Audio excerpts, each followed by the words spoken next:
کہ آج ہم جب کسی مجلس میں بیٹھتے ہیں 4 آدمی بھی جمع ہو تو عام طور سے مسلمانوں کے برے حالات کا ذکر آتا ہے. مسلمان خراب ہو گئے, مسلمان بگڑ گئے, ان میں فساد آ گیا, ان کے حالات اتنے خراب ہو گئے کہ دوسرے لوگ دیکھ کر اس سے بجائے راغب ہونے کے نفرت کرتے ہیں. اور یہاں ہر ملک میں اس کے لحاظ سے مسلمانوں کی جو خرابیاں ہیں وہ بیان ہوتی ہیں. امانت نہیں رہی, دیانت نہیں رہی, اخلاق صحیح نہیں رہے. ہمارے ملکوں میں رونا رویا جاتا ہے, کرپشن ہو گیا, بدعنوانیاں ہوتی ہیں. یہ تذکرہ ہوتا ہے کہ نہیں؟ شاید کوئی مجلس سے خالی نہ ہو. لیکن یہ تذکرہ تو ہوتا ہے کہ دوسرے بگڑ گئے. کبھی اس پر بھی ہم نے سوچا کہ ہم کتنے بگڑے, ہمارے اندر کیا خرابی ہے, ہمارے اندر کیا عیب ہے؟ سارے عیب دوسروں میں نظر آتے ہیں, ساری خرابیاں دوسروں کی نظر آتی ہیں. اپنا جائزہ لینے, اپنے گریبان میں منہ ڈالنے اور اپنی اصلاح کی فکر کرنے کا معاملہ بہت شاذ و نادر ہوگا کسی اللہ کے بندے. کوئی آدمی ایسا آپ کو نظر آیا ہو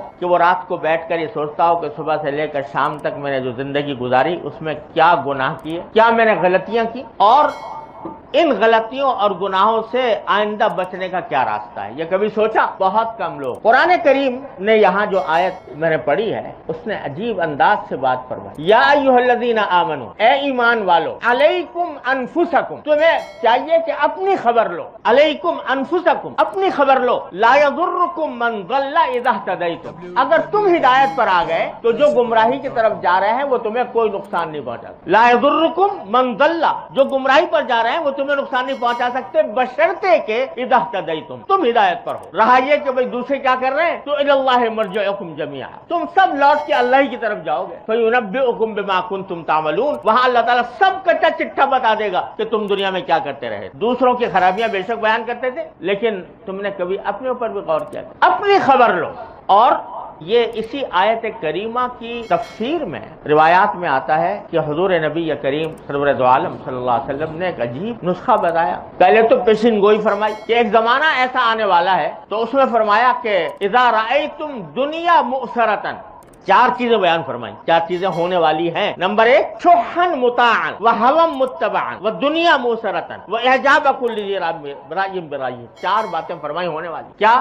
ایک تو انسان مال کی محبت اتنی اس کے اندر پیدا ہو جائے گی کہ بس اسی کے پیچھے بھاگے گا. مال کی محبت کا بہت زیادہ ہو جانا اور اسی مال کی محبت کی اطاعت کرنا. مال کی محبت اسے جو کام کرنے کو کہہ رہی وہ کر رہا ہے. وہوا متبعا, دوسرا یہ کہ پیروی خواہشات کی ہو رہی ہے, جو دل میں آ رہا ہے, حرام ہو یا حلال ہو, جائز ہو یا ناجائز ہو, آدمی اس کے پیچھے چل رہا ہے. مجھے تو اس میں مزہ آ رہا ہے, یہی کروں گا. اس سے بحث نہیں کہ حلال ہے یا حرام ہے, جائز ہے یا ناجائز ہے. خواہشات کی پیروی کی جائے. وہ دنیا موسرتن, اور جب دنیا کو ترجیح دی جا رہی ہو آخرت کے اوپر.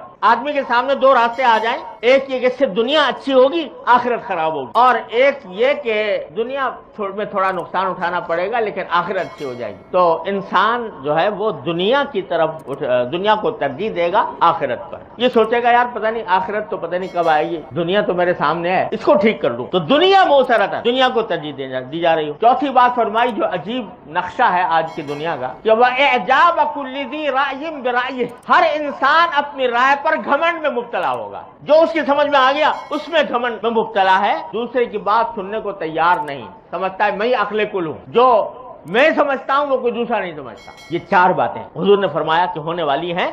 جب ہو تو تم کیا کرو, وہ بتایا رسول کریم صلی اللہ علیہ وسلم. اگر یہ ہو فعلیک بخاصۃ نفسک, تو لوگوں کے بارے میں سوچنا چھوڑ دو کہ وہ کہاں جا رہے ہیں, اپنی فکر کرو, اپنی اصلاح کر لو. فعلیک بخاصۃ نفسک ودع عنک امر العامہ, اور عام لوگ جس طرف جا رہے ہیں اس کو اس کی گفتگو بھی کرنے کی ضرورت نہیں تمہیں, ان کو چھوڑو, اپنی اصلاح کرو, اپنی فکر کرو, اپنے حالات کو بہتر بنانے کی کوشش کرو. دع عنک امر العام, یہ رسول کریم صلی اللہ علیہ وسلم نے اسی آیت کی تفسیر میں بیان فرمایا کہ اپنی فکر کرو. تو اگر یہ اپنی فکر کرو گے, یہ عجیب نسخہ ہے زوال کے حالات میں, انحطاط کے حالات میں انقلاب لانے کا. یہ بڑا ہی آسان اور بڑا ہی مؤثر طریقہ ہے. ہر آدمی اپنی اصلاح کر لے. اگر ایک آدمی نے کر لی تو ایک چراغ جل گیا, اور اللہ تعالیٰ کی سنت ہے کہ چراغ سے چراغ جلتا ہے, اور اس طرح پھر رفتہ رفتہ روشنی ہو جاتی ماحول میں. ظلم, اگر ہم صرف یہ باتیں کرتے رہے, 2 لوگ یہ کر رہے ہیں, لوگ وہ کر رہے ہیں, لوگوں میں یہ خرابی, لوگوں میں یہ خرابی, تو اس سے سوائے مایوسی پیدا ہونے کے اور کیا حاصل ہے بتائیے. اسی لیے